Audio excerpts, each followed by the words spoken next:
What's up, guys, and welcome back to Rougefx. Today we are going over AUDUSD, a phenomenal trade opportunity. If you haven't already, hit that like button, subscribe to the channel because we do aim to post consistently.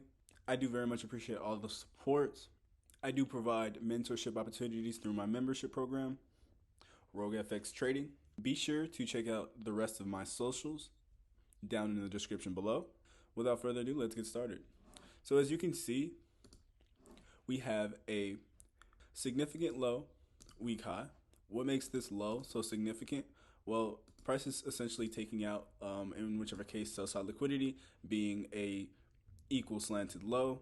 If I can direct your attention towards, in whichever case, this bullish rejection block, it's a bit of, in whichever case, to really just put it into simple terms, we were provided with a break-in retest. Price very much did, of course, leave buy stops in order to very much raid as well as continue towards the highs. If you will allow for an adjustment, I can redefine our bullish rejection block and or POI towards our nearest point of interest with the highest amount of liquidity, which would insinuate this bearish rejection block, kind of giving us a bit of a, in whichever case, a rebalancing mechanism. Price continues towards the highs, failure to obviously break the previous high. In turn, filling in a bit of a fair value equilibrium fill, continuing towards the lows.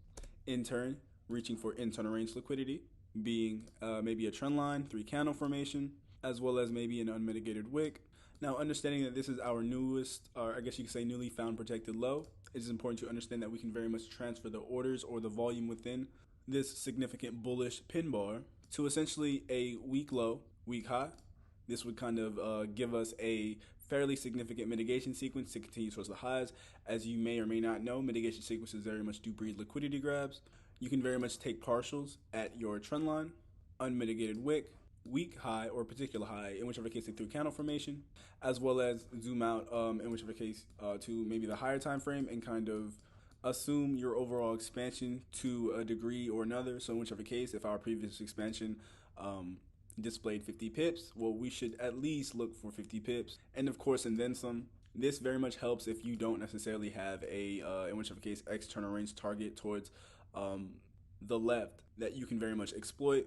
It is very much important to understand that with every expansion comes a correction leading to an overall expansion. With that being said, it is essential to understand that the market cannot move without a significant pattern kind of taking place. That should very much, in whichever case, give you a bit more of a confidence boost, as well as maybe even a trend line that kind of, in whichever case, acts as our guide of overall market structure for those who are very much new. I do appreciate everyone who tuned in.